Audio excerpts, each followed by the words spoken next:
motorcycle racers competing at death-defying speeds, a hidden danger can cause catastrophe. 1997, Germany's Hockenheimring racetrack. Out of nowhere, superbike racer Andy Meklow skids out of control. As Meklow's Ducati hits the ground, he's powerless to stop the disaster. Careening across the track, slamming into the shoulder, ricocheting back into the race path, spinning to a dead stop. The bike was flying, and I have no chance for control this bike.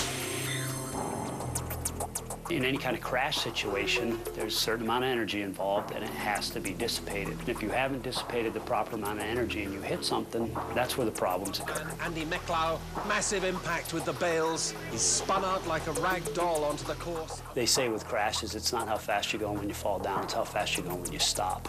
So if you have a lot of room to dissipate energy, say a gravel trap or just track surface or whatever, chances are you'll come away pretty good.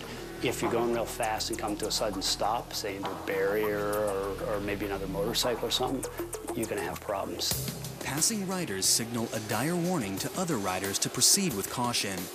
Every second is a countdown to collision. At these intense speeds, stopping is virtually impossible. A motorcycle is like any other vehicle. Once it's up to speed, you got a lot of mass and momentum involved. If you're going at a certain speed, you're going to need a certain distance to stop, period, end of story. Incredibly, to everyone's relief, Meklow comes to. Dizzy, disoriented, miraculously alive. But what went wrong? What caused Andy Meklow to spin out so violently? The first thing to examine is his crash crisis point. Meklow's trouble started with his front wheel. It was a fast left corner, and then you have no control more. I'm falling with my head first and really hard on the floor. In a cutthroat championship race, losing front wheel control can be catastrophic. To understand the degree of danger, we first have to look at how motorcycle wheels work. A motorcycle's back wheel gets its power from the engine. Its front wheel gets its power from momentum. It's a design feature with a zero-tolerance regulation. With the current rules, the front wheel is not allowed to be powered. If somebody was to just come along with it, there's a good chance that it would provide a very, very distinct performance advantage.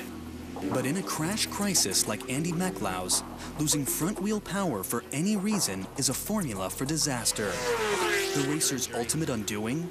A hidden hazard, oil on the tracks. Away from him, maybe a patch of oil there, into the bale. Anybody that's slipped on ice knows what it's like to try and drive on oil. It's no different. Your traction completely goes away instantaneously. You've lost all control. Oil on the track will impede every aspect of the motorcycle dynamics: braking, acceleration, cornering, or any combination. Oil it's the only thing you have no chance, you have no control. The same moment when you see the oil is the same time you're falling down. So why exactly did Meklow spin like a rag doll? Coming out of the turn, hitting oil, his stricken bike gave in to gravity in a near-lethal accident called a low side. In this type of crash, a bike lays itself down, falling onto the side closest to the ground and dumping the rider on its low side. Since low sides don't toss riders up and over their bikes, they're generally considered less risky than high sides. On a racetrack, however, that danger skyrockets. Since superbike designers couldn't change wheel engineering, they turned their attention to the external threat on the racetrack itself. Could they stop an oil spill? The engine's always venting oil, oil mist. All internal combustion engines have that characteristic. To grasp the magnitude of the challenge, we only need to look at a motorcycle engine. Lubricating dozens of moving parts, a bike engine constantly circulates oil. Gravity naturally makes this oil pool at the lowest point, dangerously close to the ground. Unfortunately, sealing the entire engine case is a dangerous proposition. An airtight engine would combust before the second lap. The solution? Trap the oil before it hits the course. To do this, motorcycle designers created an engine bucket called a lower fairing, a complement to the bike's upper fairing, also known as the windshield. Lower fairings are designed to catch anything and everything that falls from a racing engine. The result? Infinitely drier, safer tracks. Track safety in regards to oil on it has gotten a lot better. There's rules in place in this country where the lower fairing of the motorcycle has to be completely sealed so that it will contain at least 3 quarts of liquid. That lower fairing should be able to contain all the oil that's in that motorcycle engine. Luck and a hay bale barrier may have saved Andy Meklow. But in a sport where danger is inevitable, improvements like engine pans protect riders from hidden threats and dramatically improve their chances of survival.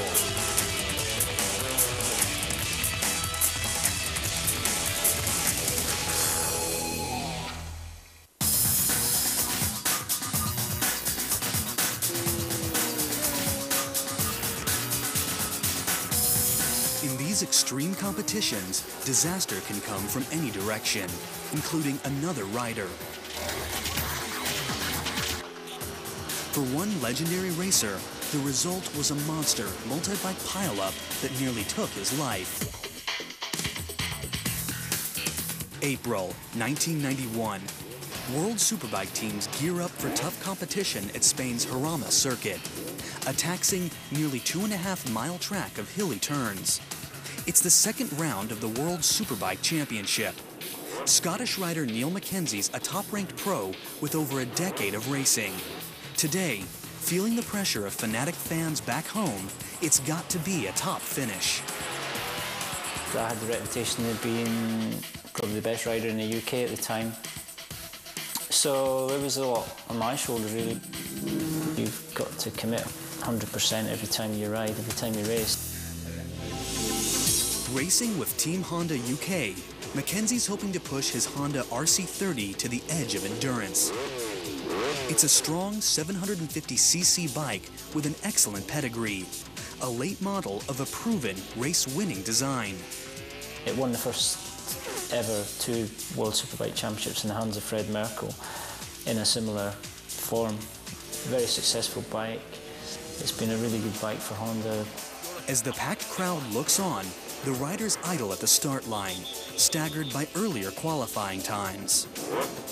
Determined in highly anticipated preliminary races, top qualifying times are critical to a rider's success. They're also a chance for ambitious racers to gain advantage, teams to show dominance, and rivals to intimidate other rivals. Now, facing 40 skilled competitors, Mackenzie marshals his concentration.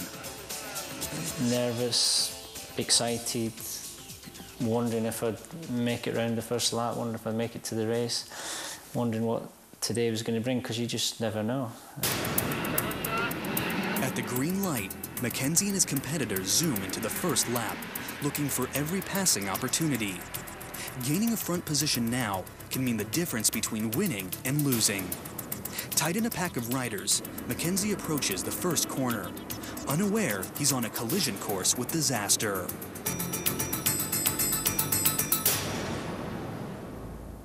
The complete story as it happened. Columbine. It was the worst school shooting in American history. First-hand accounts reveal new insights about the victims and the gunman. The final report.